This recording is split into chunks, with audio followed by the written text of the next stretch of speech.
నమస్తే, welcome to NSR news. ఇప్పుడున్న కాంగ్రెస్ ప్రభుత్వం ఆశా వర్కర్లను పట్టించుకోవట్లేదంటూ వరంగల్ పశ్చిమ మాజీ ఎమ్మెల్యే వినయ్ భాస్కర్ గారు అయితే సమావేశం ఏర్పాటు చేయడం జరిగింది.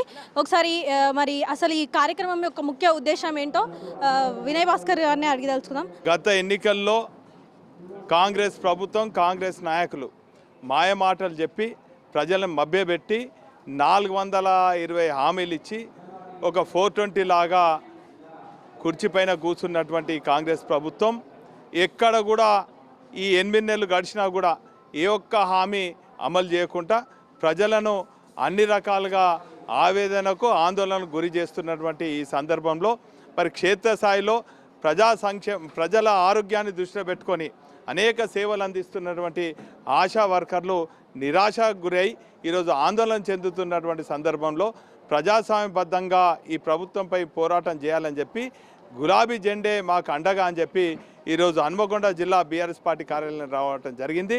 మరి బీఆర్ఎస్ పార్టీకి అనుబంధంగా ఉన్నటువంటి బీఆర్టీయు ఆధ్వర్యంలో మరి ఈ సదస్సు నిర్వహించడం జరుగుతుంది. ఈ సదస్సులో ఖచ్చితంగా 420 హామీలో మరి 42 పేజీలో ఉన్నటువంటి మేనిఫెస్టోలో 26వ పేజీలో 8వ అంశాన్ని 9,000 ఉన్నటువంటి మరి 9,700 ఉన్నటువంటి వేతనాన్ని 18,000 మరి ఆశా వర్కర్స్కు ఇస్తా అని చెప్పినటువంటి కాంగ్రెస్ ప్రభుత్వం పైన ఒత్తిడి చేస్తున్నాం. ఖచ్చితంగా అమలు చేయాలని మేము డిమాండ్ చేస్తున్నాం. ఒకవేళ అమలు చేయకుంటే ఎటువంటి చర్యలు? మరి బీఆర్ఎస్ పార్టీకి మరి ప్రజాస్వామ్యబద్ధంగా శాంతియుతంగా ఆందోళన చేస్తాం.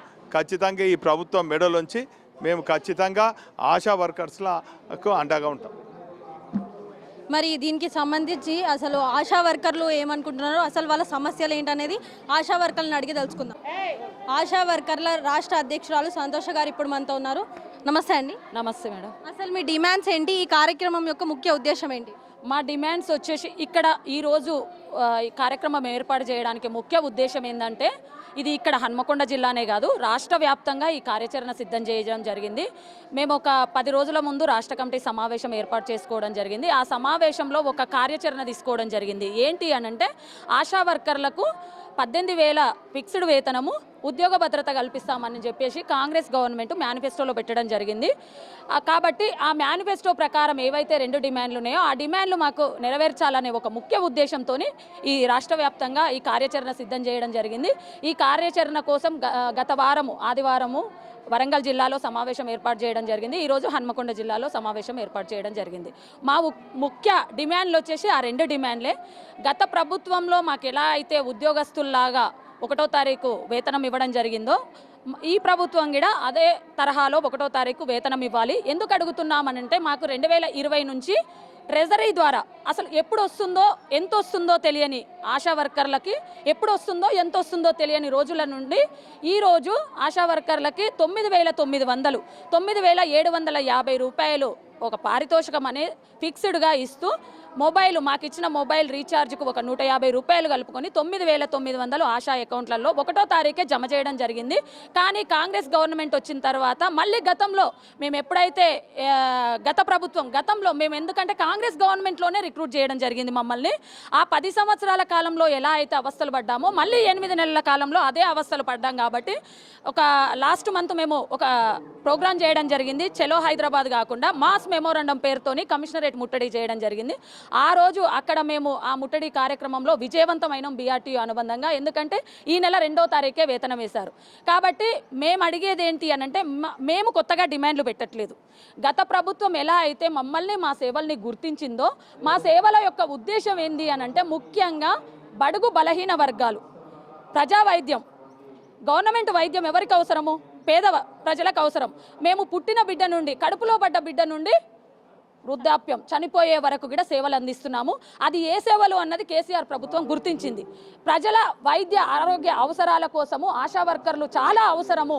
ఎల్లప్పుడూ అనునిత్యం ప్రజలకు అందుబాటులో ఉండి వాళ్ళకి సర్వీస్ ఇస్తున్నారు. కాబట్టి వాళ్ళ అవసరం చాలా ఉందని గుర్తించి ఎలా అయితే మమ్మల్ని గుర్తించి చేసిందో, ఈ గవర్నమెంట్ కూడా మేనిఫెస్టోలో పెట్టిన విధంగా మాకు ఆ 2 డిమాండ్లు నెరవేర్చాలి, 1వ తారీఖే జీతం ఇవ్వాలనే ముఖ్య ఉద్దేశంతో రాష్ట్ర వ్యాప్తంగా ఈ కార్యక్రమం తీసుకోవడం జరిగింది. అంటే ఇప్పుడున్న ప్రభుత్వం మీకు టైంకి వేతనాలు ఇవ్వట్లేదా? ఇవ్వట్లేదు మేడం, ఇవ్వట్లేదు.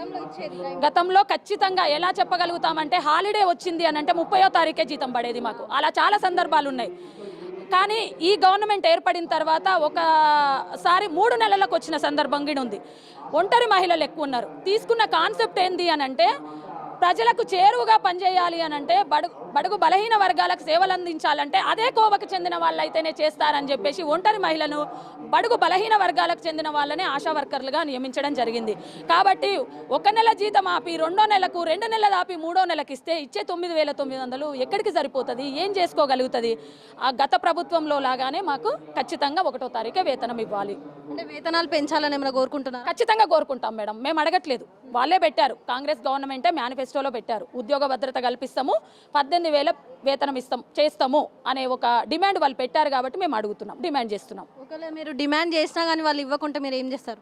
కార్యాచరణ సిద్ధం చేస్తామని చెప్పాం కదా మేడం. ఖచ్చితంగా యుద్ధం చేయడానికి సిద్ధం అవుతున్నాం. బీఆర్టీయూగా రాష్ట్ర వ్యాప్తంగా ఒక మెమోరాండం పేరుతో పిలుపునిస్తేనే వేలాది మంది తరలిచ్చారు ఆశా కార్యకర్తలు. అదే ఇప్పుడు వాళ్ళు పెట్టిన మేనిఫెస్టో ప్రకారం ఆ 2 డిమాండ్లు నెరవేర్చకపోతే చలో హైదరాబాద్ పిలుపునివ్వడమే, సెక్రటేరియట్ ముట్టడి చేయడమే, అంతే.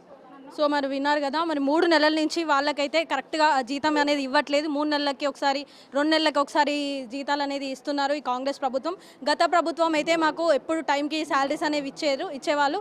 మరి ఇప్పుడైతే వాళ్ళు శాలరీస్ కూడా సరిగా ఇవ్వట్లేదు. మేనిఫెస్టోలో 18,000 జీతం పెట్టినప్పటికీ కూడా ఇప్పటివరకు వాళ్ళకు జీతాలు అనేది సరిగా ఇవ్వట్లేదని వారైతే చెప్తున్నారు.